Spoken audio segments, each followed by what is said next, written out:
Hello guys, আজকে আমার first video, আজকে আমার ফার্স্ট ব্লগ। আজকে আমি তোমাদেরকে চমৎকার একটা বিষয় দেখাতে যাচ্ছি। তোমরা ভিডিওটিকে ফলো করো এবং কি দেখতে থাকো কি দেখাতে যাচ্ছি তোমাদেরকে। হ্যালো গাইস, ফার্স্ট ব্লগ আমার। সো আজকে আমি তোমাদেরকে দেখানোর চেষ্টা করব যে গ্রামের পরিবেশ কেমন, সুন্দর করে দেখানোর চেষ্টা করব। আমার জীবনের প্রথম ব্লগ আজকে শুরু করলাম। তোমরা আমাকে অবশ্যই সাপোর্ট করবে। আমি তোমাদেরকে সুন্দর সুন্দর পরিবেশ এবং কি গ্রামের দৃশ্যগুলা দেখানোর চেষ্টা করব। তো আশা করি তোমরা বুঝতে পারছো যে আমি আজকে তোমাদেরকে কি দেখাতে যাচ্ছি। তো আজকে আমি তোমাদেরকে প্রথমে দেখাতে যাচ্ছি, দেখো আমার পিছনে এটা কি আছে। বিশাল একটা বাগান। সবচেয়ে বড় কথা হলো এখানে সব গাছগাছালা ভরা। তুমি দেখো, আমি এখানে ভিডিও করতেছি, বাট একটু সুন্দর লাগতেছে, তোমাদেরকে দেখানোর চেষ্টা করতেছি।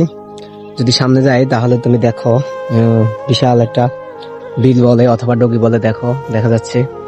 তো আমি ফার্স্ট ব্লগ শুরু করছি, তোমাদের সাপোর্ট এমনকি ভালোবাসা পেলে আমি নেক্সট ব্লগ নিয়ে তোমাদেরকে আরো সুন্দর সুন্দর ভিডিও দেওয়ার চেষ্টা করব। দেখো কত সুন্দর পরিবেশ। তো আমি তোমাদেরকে আরো সুন্দর সুন্দর জায়গা দেখাবো ইনশাল্লাহ। আমার চ্যানেলটাকে অবশ্যই সাবস্ক্রাইব করে দিবে। নতুন নতুন ভিডিও পাওয়ার জন্য সবসময় অপেক্ষা থাকবে। ইনশাল্লাহ আমি তোমাদেরকে ভালো কিছু উপহার দেবো।